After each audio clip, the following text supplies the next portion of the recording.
माँ और एक ही चीज, मतलब हम उसको पर्यायवाची भी समझ सकते हैं।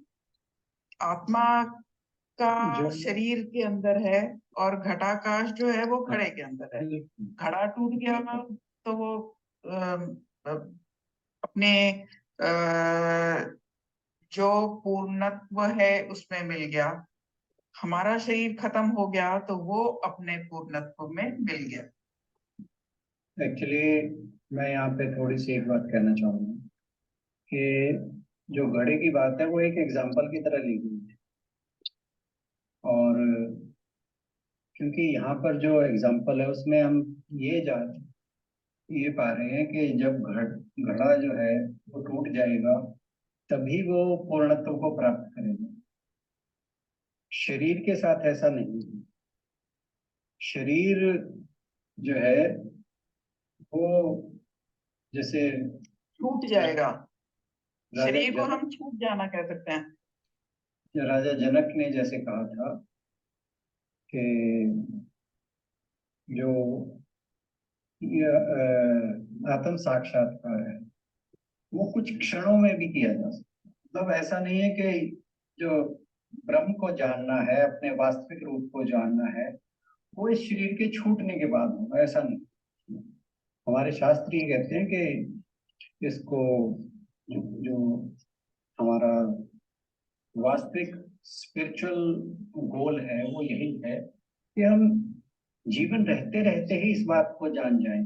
जैसे मैंने कहा था बृहदारण्यक उपनिषद में याज्ञवल्क्य जी ने जब गार्गी से संवाद चल रहा था तो उन्होंने कहा था कि ये जो ब्रह्म है इसको जान लेना ही इस मानव जीवन का वास्तविक लक्ष्य है। और जो इस ब्रह्म को जाने बिना अपना जीवन त्याग देता है, इस संसार को छोड़कर चला जाता है, मानो उसने इस जीवन को व्यर्थ गंवा दिया। तो मेरा कहने का मतलब ये था कि जो एग्जाम्पल्स हैं वो इन टोटो नहीं ली जानी चाहिए। वो हमें एक बात को समझाने के लिए कही जाती है। ये मैं बात बार बार कहा करता हूँ कि जो जितने भी उदाहरण हैं उन्हें they should be taken with A pinch of salt. कि हमें सिर्फ एक बात को समझना है, उसको बिल्कुल वहीं तक अपने आप को सीमित नहीं करना है। अब आप अपनी बट बात सर आगे। फिर वो तो आपकी बात सही है जो आप कह रहे हैं कि आप हमेशा हमें प्रेरित करते हैं कि हमें जीते जी उस चीज के लिए प्रयास करना है। लेकिन यहाँ पर तो उसी सिग्निफिकेंस पे दिया गया है ताकि किसी के जाने का हमें दुख ना हो।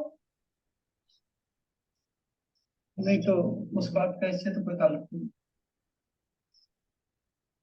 वो तो हमें तो ये बताया जा रहा है कि आज आत्मा जो है शाश्वत है, ये शरीर हो ना हो उससे कोई फर्क नहीं पड़ता। आत्मा का इस शरीर से केवल ये अभी तक का संबंध है, जो प्रेजेंट का संबंध है। अदरवाइज ये तो हमेशा से थी, हमेशा से है, हमेशा रहेगी। एक लिमिटेड टाइम के लिए हमारे शरीर द्वारा वो मैनिफेस्ट हो रही है, दैट्स ऑल। और दूसरी बात ये भी नहीं है कि हमारी आत्मा कुछ अलग है, आपकी कुछ अलग है, इसकी कुछ अलग है, किसी दूसरे की कुछ अलग है। ये एक ही शाश्वत तत्व है जो इस संसार के रूप में, इस शरीर के रूप में, आपके रूप में, मेरे रूप में, बहन जी के रूप में जो है व्यक्त हो रहा है। एक ही तत्व है। ये हमें बहुत अच्छे से समझने की, जिस दिन हम ये बात को समझ जाएंगे उस दिन हमारे मन से सारे भेदभाव मिट जाएंगे।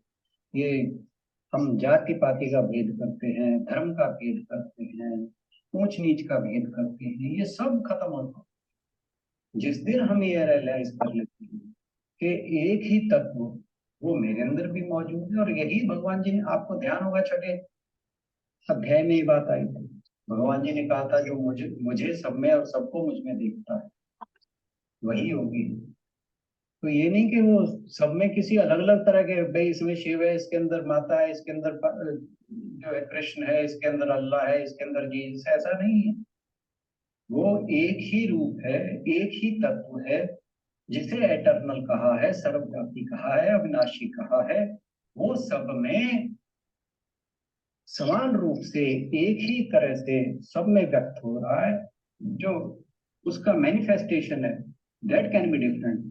तो वो डिफरेंट कैसे है कि अब जैसे संसार है वो भी भगवान की ही अभिव्यक्ति है, मैं हूँ मैं भी भगवान की अभिव्यक्ति हूँ, आप हैं ये हैं वो हैं, ये सब जो है भगवान की ही एक ही जो ब्रह्म है उसकी अभिव्यक्ति है। ये हमें बहुत अच्छे से समझना चाहिए। और गीता के साथ जब हम जुड़ते हैं, एटलीस्ट जो एक चीज हमें सीखने की इस सारी भगवत गीता से है वो एक यही है, अगर कुछ एक सीखना है कि सब प्राणियों में, सब तरह के लोगों में, सब तरह के कुछ भी है, जो भी फूल और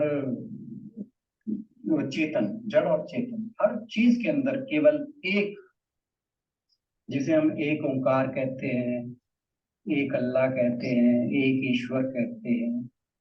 और मैं अभी कुछ दिन पहले एक चीज पढ़ रहा था, वो भी मैं आपसे शेयर करूंगा कि स्वामी राम सुखदास जी ने लिखा था, मुझे एग्जैक्टली नाम याद नहीं।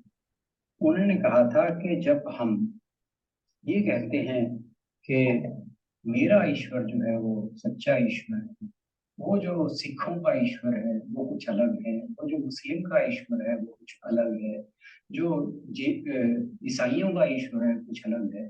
तो जब हम ये सोचते हैं, जब हम ये इस तरह का विचार करते हैं, तो कहता है समझिए कि हम अपने ईश्वर को ही गाली। तो ये कहने का मतलब सारी बातों का ये है कि एक ब्रह्म है जो सबके अंदर व्यक्त हो रहा है। हमें अगर कोई एक बात गीता जी से सीखनी है, सबसे पहली बात सीखने की वो यही है, बाकी सारा ज्ञान जो है वो बात की बात है। तो ये चीज हमें जरूर सीखनी चाहिए। ये चीज सबसे पहले टेक अवे होम जो होना चाहिए वो ये होना चाहिए। चलिए ये बात अपनी बातों को जारी रखें। ये सारी बात मैं समझ गई, मतलब समझती हूँ, बट फिर भी मैं ये देखती हूँ कि हमारी किसी कोई हमें अच्छा लगता है, कोई हमें उतना अच्छा नहीं लगता है ना। बुरे वाली स्टेज तो बात की बात है, कोई इतने ज्यादा बुरे नहीं लगते हैं लोग, पर फिर भी कोई अच्छा लगता है, कोई ज्यादा अच्छा लगता है। तो वो तो उसके गुणों के हिसाब से लगता है। भगवान जी ने आत्मा तो वही है, सबके अंदर वही आत्मा है, सबके अंदर प्राण शक्ति भी वही है जो भगवान की सबके एक सी है। पर फिर भी ये होता ही है ना, इसको क्या किया जाए, इसको कैसे खत्म किया जाए कि कोई अच्छा लगता है कोई ज्यादा अच्छा लगता है, सब एक ये बराबर अच्छे नहीं लगते, वो तो अपने गुणों के हिसाब से ही लगेंगे। या जिस नहीं मेरे लगने की भी बात नहीं है अंजू जी, होते भी नहीं हो, इसका हम भी जो जवाब है, गलत करें। इसका जवाब ये है कि हम अभी उस अवस्था तक नहीं पहुंचे। क्या पहुंच जाते हैं कि अल्टीमेटली लोग। एक मिनट, आप ये देखिए कि क्या हम हरेक के अंदर एक ही ईश्वर को समझ रहे हैं? फिर ये भाव बिल्कुल गहरे से हमारे अंदर बैठ जाएगा। अभी तो आप ये देखिए, हम हमारे अगर दो बच्चे हैं, हम उनमें ही डिफ्रेंशिएट करते हैं। कोई एक हमें किसी हो जाता है ना सर कि उसकी नेचर ऐसी है, वो जोर से बोलती है, वो कम जोर से बोलता है, तो अपने आप को अच्छा लगेगा जो कम जोर से बोलेगा। ये जो बातें हैं ये हमारे पूर्वज हैं, ये किसी दूसरे के अंदर कोई कमी या जात वो नहीं है। जिस दिन हम ये बात रियलाइज कर लेंगे कि ये सब कुछ एक है, फिर वो एक ही अपीयर होगी, फिर वो भेदभाव अपने आप खत्म हो जाएगा। ये भेदभाव जो है ये हमारी इस बात को दिखाता है कि हमारी जो मानसिक अवस्था है अभी उस लेवल तक नहीं पहुंची जहां हम, क्यों अब जो हमारे अंदर जो प्रश्न उठ रहे हैं ना कि ये ऐसा है ये ऐसा है, अभी मैं यहाँ तक पहुंचा हूँ यहाँ तक नहीं पहुंचा हूँ, ये सारे बातें वही है कि अभी हम उस स्टेज तक नहीं पहुंचे कि जब हमें हर चीज के अंदर केवल एक ईश्वर दिखाई दे। जिस दिन वो हमें दिखाई देना शुरू हो गया, फिर ये सारे प्रश्न हमारे खत्म हो जाएंगे, सारे हमारे अंदर जितने भी ये भेदभाव की बातें हैं अपने आप खत्म हो जाएंगी, फिर हमें सब कुछ एक लगेगा। वो एक हाईएस्ट स्टेज है, वहां तक ही हमारा लक्ष्य है, वहीं पहुंचने का है। जीवन मुक्त का मतलब क्या है? जीवन मुक्त का यही मतलब है, उसे संसार के अंदर कुछ भेदभाव दिखता ही नहीं है, उसे फर्क ही नहीं पड़ता कोई क्या कर रहा है, ये इसके लिए गौण है।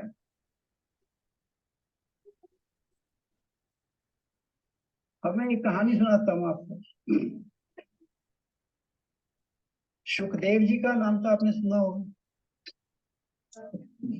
जो श्रीमद् भागवत है वो सुखदेव जी ने राजा परीक्षित को सुनाई। सिर्फ